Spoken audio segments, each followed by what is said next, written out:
semuanya, selamat hari Minggu adik-adik. Kita ketemu lagi di acara Sekolah Minggu Kids in Christ Online. Minggu ini dengan Kak Gibi kita akan belajar Alkitab tentang menjalankan rencana Allah. Sebelumnya kita akan berdoa dan bernyanyi sama-sama. Mari kita berdoa. Selamat hari Minggu Tuhan Yesus, mengucap syukur buat kesempatan bisa bertemu sama-sama lagi di Sekolah Minggu Online Kids in Christ. Kami mau memuji Tuhan, kami mau mendengarkan cerita firman Tuhan. Tuhan tolong kami supaya kami duduk diam dan sungguh-sungguh mendengarkan cerita firman Tuhan. Sehingga kami bisa semakin mengenal Tuhan dan hidup mempermuliakan nama Tuhan. Terima kasih Tuhan Yesus buat penjagaan dan pertolongan Tuhan selama seminggu kemarin. Kami akan mulai ibadah kami di dalam nama Tuhan Yesus. Haleluya, amin. Sekarang kita akan dengerin lagu sama-sama. Yuk.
Oke adik-adik, kita sudah berdoa, sudah menyanyi. Sekarang kita akan belajar firman Tuhan. Minggu ini kita belajar mengenai menjalankan rencana Allah. Di Kisah Para Rasul 11. Seperti biasa, jangan lupa dibaca ayat Alkitabnya. Buat yang belum bisa baca, minta tolong orang-orang di rumah untuk bacain ya. Nah, kita akan belajar dulu, mengingat dulu pelajaran minggu lalu. Pelajaran minggu lalu judulnya Mengerti Rencana Allah. Jadi Allah ingin kita menjadi saksi Kristus kepada semua orang. Minggu lalu kita berdoa minta Tuhan untuk memberikan hati yang mau dengar-dengaran dan taat pesan Tuhan untuk memberitakan tentang kabar sukacita bahwa Tuhan Yesus adalah juru selamat kepada orang di sekitar kita. Nah, minggu ini yang kita pelajari adalah melakukan dan menjalankan rencana Allah itu. Coba ya kita lihat sama-sama dari Kisah Para Rasul 11. Nah, di Kisah Para Rasul 11, setelah Rasul Petrus membaptis Cornelius yang perwira Italia itu dan sanak saudaranya, mereka itu bukan orang Yahudi, bukan orang Kristen Yahudi, orang-orang Yahudi yang percaya Tuhan Yesus. Nah, setelah Rasul Petrus membaptis mereka, orang-orang percaya Yahudi menanyakan, kok Rasul Petrus bergaul dengan orang-orang lain selain bangsa Yahudi? Bangsa Yahudi ini tidak suka kalau mereka bergaul dengan orang-orang yang bukan orang Yahudi. Lalu Rasul Petrus menjelaskan bahwa itu perintah Tuhan. Dia menceritakan tentang penglihatan dia bahwa ada makanan-makanan yang sebenarnya haram tapi Tuhan bilang halal di atas kain, dan bahwa perwira Italia itu juga mendapat penglihatan dari malaikat untuk mencari Petrus dan menjelaskan tentang Tuhan Yesus, mengajarkan tentang Tuhan Yesus. Jadi Petrus menjelaskan bahwa itu semua perintah Tuhan, bukan dia lakukan mau-maunya sendiri. Ya, itu semua perintah Tuhan, bahkan diulang 3 kali kata Rasul Petrus.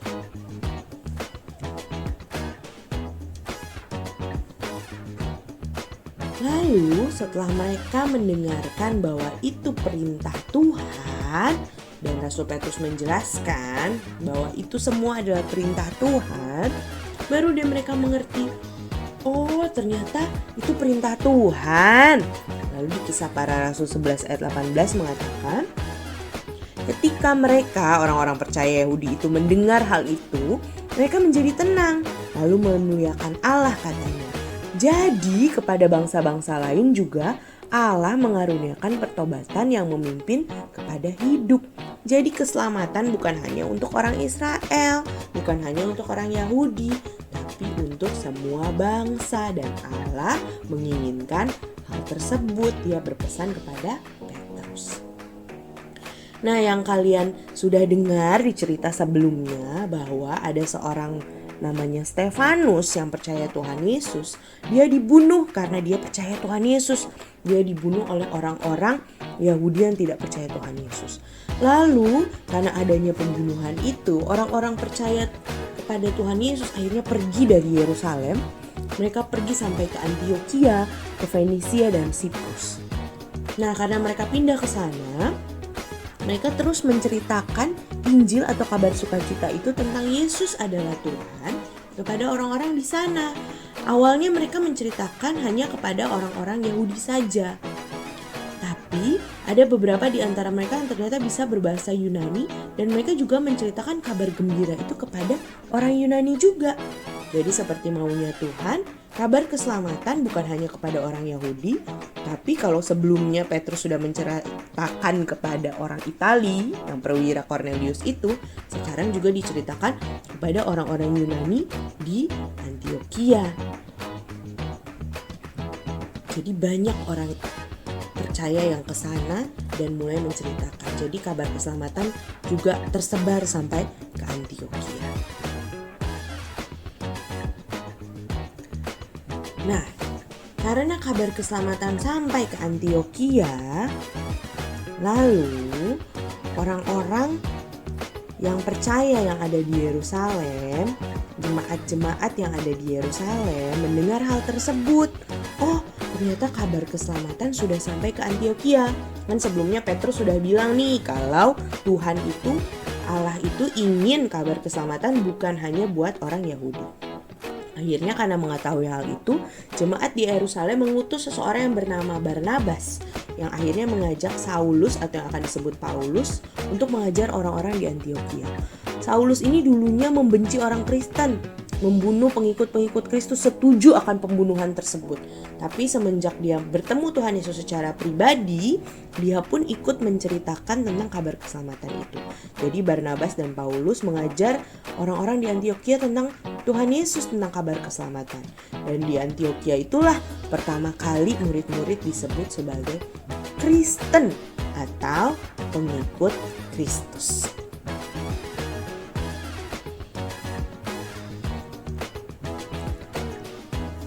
Nah, adik-adik, seperti yang sudah kita ketahui, Tuhan ingin kabar keselamatan disampaikan kepada semua bangsa. Allah ingin keselamatan tidak hanya untuk bangsa Yahudi, bukan hanya bangsa Israel, tapi bangsa-bangsa lain juga.